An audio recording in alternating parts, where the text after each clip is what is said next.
हर कैसन पैनी लभर की तू करो ही घमंड गे शासन कर चलो गाँव टोला की प्रखंड गे आगे बोल गे कैसन पैनी लभर की तू करो ही घमंड गे शासन कर चलो गाँव टोला की प्रखंड गे बताओ गे। अरे खोखला है पोई में मजनुआ के आगे। अच्छा खोखला है पोई में मजनुआ के आगे देख ले में चेहरा तो लग में तू भागे। और देख ले में चेहरा तो लग में तू भागे। हल्का में मत लगे कह रे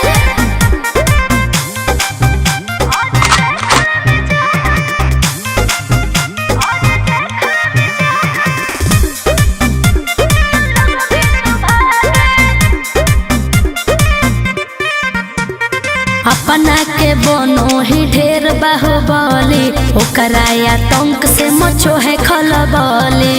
भौकाल मत बनाओ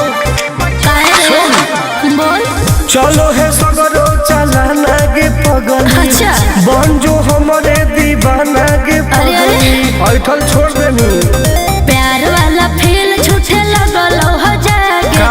प्यार वाला फील झूठे लगल हो जागे देख ले में चेहरा का लग में तू भागे। और देख ले में चेहरा तो लग में तू भागे। उठवा ले